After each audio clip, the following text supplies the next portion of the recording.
എല്ലാവർക്കും നമസ്കാരം. എല്ലാവർക്കും നമ്മുടെ ചാനലിലേക്ക് സ്വാഗതം കേട്ടോ. അപ്പോൾ ഞാൻ എത്തിയിരിക്കുന്നത് കുടുംബവിളക്കിന്റെ നാളത്തെ ആ ഒരു വിശേഷമൊക്കെ ആയിട്ടാണ്. നേരെ നമുക്ക് ആ കഥയിലേക്ക് പോയാലോ. അങ്ങനെ നമ്മുടെ രഞ്ജിതയും സുമിത്രയും കൂടെ നേർക്ക് നേരെ നിന്ന് പോരാടുകയാണ്. അപ്പോൾ സുമിത്രയാണെങ്കിൽ തന്റെ കയ്യിലുള്ള ആ ഒരു തെളിവ്, അതും രഞ്ജിതയ്ക്കെതിരെ നമ്മുടെ രോഹിത് അവന്റെ കൈപ്പടയിൽ എഴുതിയിട്ടുള്ള ആ ഒരു തെളിവ്, അതുമായിട്ട് സുമിത്ര രഞ്ജിതയ്ക്ക് നേരെ തിരിയുമ്പോഴത്തേക്കിനും രഞ്ജിതയാണെങ്കിലോ, സുമിത്രേ, നിന്റെ മകനെ മനഃപൂർവ്വം തന്നെയാണ് ഞാൻ ഇവിടെ പിടിച്ചു നിർത്തിയിരിക്കുന്നത്. നീ എന്താ വിചാരിച്ചിരിക്കുന്നത്? നിന്നോടും നിന്റെ മകനോടും ഒക്കെയുള്ള സ്നേഹം കൊണ്ടാണെന്നാണോ? അതുപോലെ തന്നെ എൻ്റെ മനസ്സിൽ മറ്റൊരു പ്ലാനും കൂടിയുണ്ട്. പൂജയും നിന്നിൽ നിന്ന് അകലും. അത് അധികം താമസിക്കാതെ സംഭവിക്കുമെന്നൊക്കെ പറഞ്ഞ് ഇവളിങ്ങനെ സംസാരിക്കുമ്പോഴത്തേക്കിനും സുമിത്രയാണെങ്കിൽ പൊട്ടിത്തെറിക്കുകയാണ്. ഇത്രയും കാലവും നീ ജയിച്ചു നിന്നു, അതും ഒരുപാട് കള്ളത്തരങ്ങളൊക്കെ ചെയ്തിട്ട്. ഈ കള്ളത്തരത്തിനൊക്കെ അധികം ആയുസ് ഉണ്ടാവില്ലെന്നും പറഞ്ഞ് സുമിത്ര തൻ്റെ കയ്യിൽ, അത് തൻ്റെ ഭർത്താവ് തനിക്ക് നൽകിയ ആ ഒരു രേഖകളിൽ നിന്നെല്ലാം പല കാര്യങ്ങളും മനസ്സിലാക്കിയതിൻ്റെ ബേസിൽ ഇവളിങ്ങനെ സംസാരിക്കുകയാണ്. അപ്പൊ രഞ്ജിതയ്ക്ക് പേടിയായി.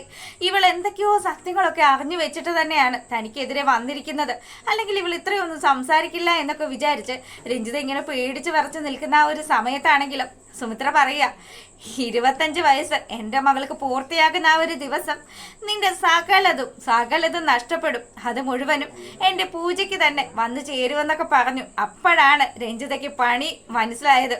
സുമിത്ര ഇത്രയും കാലം ഒതുങ്ങിയിരുന്നത് ഈ ഒരു ദിവസത്തിന് വേണ്ടി തന്നെയായിരുന്നു. പക്ഷെ സുമിത്രയോട് തോണ്ടാൻ പോയ രഞ്ജിതയാണെങ്കിലോ ഈ കാര്യങ്ങളൊന്നും മനസ്സിലാക്കിയുമില്ല. അങ്ങനെ നമ്മുടെ സുമിത്ര അവിടെ നിന്നും ദേഷ്യപ്പെട്ട് ഇറങ്ങുന്ന ആ ഒരു സമയത്താണെങ്കിലോ നമ്മളെ കാണിക്കുന്നത് നമ്മുടെ സച്ചിനെയും ശീതളിനെയും സരസ്വതിയമ്മയും ഒക്കെയാണ്. അങ്ങനെ സച്ചിൻ ജോലിയൊക്കെ കഴിഞ്ഞ് വീട്ടിലെത്തി. അപ്പൊ ആ സമയത്താണെങ്കിലോ, ശീതളെ ചായ കുടിക്കണം, ചായ എടുക്കൂ എന്നൊക്കെ പറഞ്ഞ് സച്ചിൻ ഇങ്ങനെ ഒരു ഡയലോഗ് അടിക്കുകയാണ്. അപ്പം ദേടി വന്നിട്ടുണ്ട് നിന്റെ ഭർത്താവെന്നും പറഞ്ഞ് നമ്മുടെ സരസ്വതിയമ്മയാണെങ്കിൽ ശീതളിന്റെ അടുത്ത് പോയി സംസാരിക്കുകയാണ്.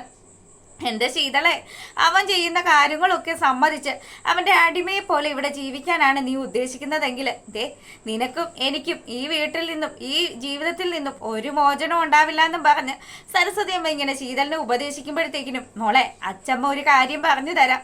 നീ ഇന്ന് അവൻ ആഗ്രഹിക്കുന്ന ഫുഡൊന്നും കൊടുക്കണ്ട. നീ ഇന്ന് ഇവിടെ ഉണ്ടാക്കിയത് മാത്രം കൊടുത്താൽ മതി. നീ അവന് വേണ്ടി ഇത്രയും കിടന്ന് പാട് കഴിക്കുമ്പോൾ അവൻ ആ ഒരു ചിന്തയും അതുപോലെ നിന്നോട് അതിനുള്ള സ്നേഹവും ഒന്നും കാണിക്കുന്നില്ലല്ലോ. നിന്നെ വെറുതെ ഒരു അടിമയെ പോലെ ഇവിടെ നിർത്തി കഷ്ടപ്പെടുത്തുവല്ലേ എന്നൊക്കെ പറഞ്ഞ് നമ്മുടെ സരസ്വതി ഇങ്ങനെ സംസാരിക്കുമ്പോഴത്തേക്കിനും ശീതളാണെങ്കിലും അച്ചമ്മ പറഞ്ഞ കാര്യം ശരിയാണ്.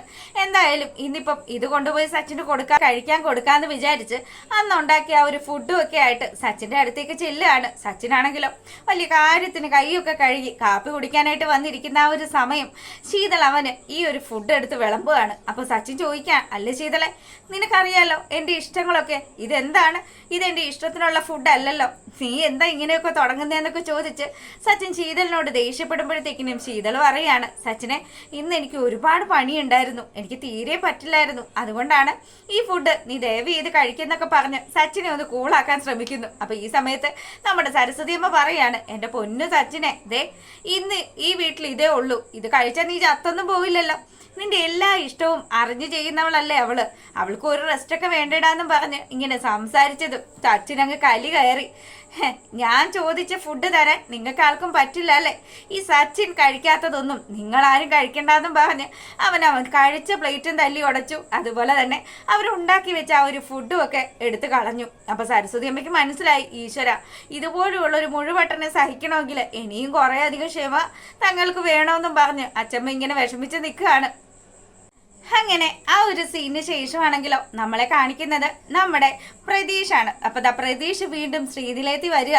പ്രതീഷിന്റെ മകളെ കാണണമല്ലോ. തൻ്റെ മകളെ കണ്ട് തനിക്ക് മകളെ തൻ്റെ ഒപ്പം കൂട്ടണം, അത് തന്നെയാണ് പ്രതീഷിന്റെ ഏറ്റവും വലിയൊരു ആഗ്രഹവും. അങ്ങനെ പ്രതീഷ് ശ്രീനിലയത്തിലെത്തി. അവിടെ എത്തിയതും അനന്യയും നമ്മുടെ അനിരുദ്ധമാണെങ്കിലും പ്രതീഷ് ഏത് രീതിയിൽ പെരുമാറുമെന്ന് അറിയാതെ ഭയപ്പെട്ട് നിൽക്കുകയാണ്. അപ്പൊ പ്രതീഷ് വന്നതും നേരെ നമ്മുടെ അനിരുദ്ധനോട് ചോദിച്ചു, എവിടെ എൻ്റെ മോള്? എനിക്ക് എൻ്റെ മോളെ കാണണം, ഞാൻ അവളെ കാണാനാണ് വന്നതെന്നൊക്കെ പറയുമ്പോൾ അനിരുദ്ധ പറയുക, പ്രതീഷേ, നീ ഇങ്ങനെയൊക്കെ പറഞ്ഞു കഴിഞ്ഞാൽ കുഞ്ഞിനെ ഞങ്ങൾ വളർത്താന്നല്ലേ പറഞ്ഞിരുന്നത്, ഇപ്പൊ നീ എന്താ പെട്ടെന്ന് ഇങ്ങനെ ഒരു മാറ്റമൊക്കെ ഉണ്ടായെന്നൊക്കെ ചോദിക്കുക. ഇത് കേട്ടതും നിങ്ങളോട് എനിക്ക് അധികം ഒന്നും സംസാരിക്കാനില്ല, ഞാൻ ഇവിടെ വന്നത് എൻ്റെ സ്വരമോളെ കാണാനാ. ഇന്നല്ലെങ്കിൽ നാളെ അവളെ ഞാൻ എൻ്റെ ഒപ്പം കൂട്ടുകയും ചെയ്യും. അതുകൊണ്ട് കാര്യങ്ങൾ കുഞ്ഞിനെ പറഞ്ഞ് ധരിപ്പിക്ക്. ഞാനാണ് കൊച്ചിൻ്റെ അച്ഛനെന്നുള്ള സത്യം കൊച്ചിനോട് തിരിച്ച് നിങ്ങൾ തന്നെ പറയണമെന്ന് പറയാണ്. അപ്പോൾ ഇതൊക്കെ കേട്ട് നമ്മുടെ അനന്യയാണെങ്കിലും പ്രതീക്ഷ ദയവ് ചെയ്ത് കുഞ്ഞിനെ പിരിയാൻ എനിക്ക് സാധിക്കുകയില്ല. നീ ഞാൻ പറയുന്നതൊന്ന് മനസ്സിലാക്ക്. ഇല്ല, എന്നോട് സ്നേഹം ഇല്ലാത്ത ആൾക്കാരോട് ഞാൻ എന്തിനാ സ്നേഹം കാണിക്കുന്നതെന്നും പറഞ്ഞ് ഇവൻ ദേഷ്യപ്പെട്ട് സംസാരിക്കുന്ന ആ ഒരു സമയം നമ്മുടെ അനന്യ പറഞ്ഞു, ദയവ് ചെയ്ത് ഞാൻ നിന്റെ കാല് പിടിക്കാം. എനിക്ക് എൻ്റെ കുഞ്ഞിനെ വിട്ടുതരാൻ പറ്റില്ല പ്രതീക്ഷ. നീ എങ്ങനെയെങ്കിലും എൻ്റെ കുഞ്ഞിൻ്റെ കാര്യത്തിൽ നിന്നും ഒന്ന് പിന്മാറ്. നിനക്ക് ആ കുഞ്ഞിൻ്റെ ചെറിയച്ഛനായിട്ട് ജീവിക്കാം, അത് മാത്രമേ ഇനി പറ്റുള്ളൂ എന്നൊക്കെ പറഞ്ഞ് ഇവളിങ്ങനെ ഇവളുടേതായിട്ടുള്ള ന്യായങ്ങൾ നിരത്തുന്ന സമയത്ത് നിങ്ങൾ എപ്പോഴെങ്കിലും എൻ്റെ ജീവിതത്തെക്കുറിച്ച് ചിന്തിച്ചിട്ടുണ്ടോ?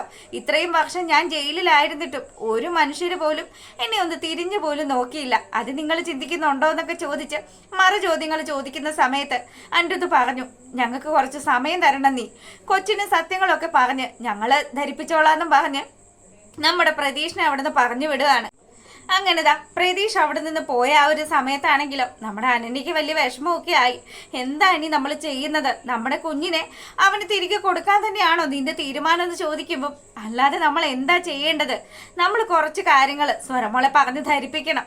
ഇനി അതല്ലാതെ നമുക്ക് മുന്നിൽ മറ്റു മാർഗങ്ങളൊന്നും ഇല്ല. അനന്യെ, നീ കാര്യങ്ങൾ മനസ്സിലാക്ക്. അല്ലെങ്കിൽ അമ്മയുടെ കാര്യങ്ങളൊക്കെ തുറന്നു പറയണം. ഇനി ഈ സത്യങ്ങൾ മറച്ചു വെച്ചതിൻ്റെ പേരിലായിരിക്കും അമ്മ നമ്മളോട് ദേഷ്യപ്പെടാൻ പോകുന്നതെന്നും പറഞ്ഞ് അതിൻ്റെ കാര്യങ്ങളൊക്കെ അനന്യയോട് പറഞ്ഞു. അനന്യാണെങ്കിൽ ഇതൊന്നും മനസ്സിലാക്കാൻ പറ്റാത്ത ഒരു മാനസികാവസ്ഥയിലാണ് ഇപ്പോൾ ഉള്ളത്. അങ്ങനെ ആ ഒരു കാര്യങ്ങളും ഒക്കെ അവിടെ കഴിയുമ്പോൾ നമ്മളെ കാണിക്കുന്നത് രഞ്ജിതയാണ്.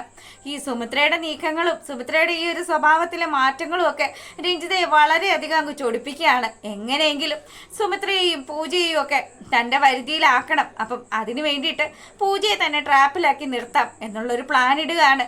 എത്രയും പെട്ടെന്ന് തന്നെ രഹസ്യമായിട്ടാണെങ്കിൽ രഹസ്യമായിട്ട് തന്നെ നമ്മുടെ പങ്കജിൻ്റെയും അതുപോലെ പൂജയുടെയും വിവാഹം നടത്തിയെടുക്കാമെന്നുള്ളൊരു കാൽക്കുലേഷനിൽ നിൽക്കുന്ന രഞ്ജിതയെ കാണിച്ചുകൊണ്ടാണ് നമ്മുടെ കുടുംബവിളക്കിൻ്റെ വിശേഷം അവസാനിക്കുന്നത്. അപ്പോൾ അതാ ഇഷ്ടപ്പെട്ടാൽ സബ്സ്ക്രൈബ് ചെയ്യുക. എല്ലാവർക്കും നല്ലൊരു രാത്രിയൊക്കെ ആശംസിക്കുകയാണ്. താങ്ക്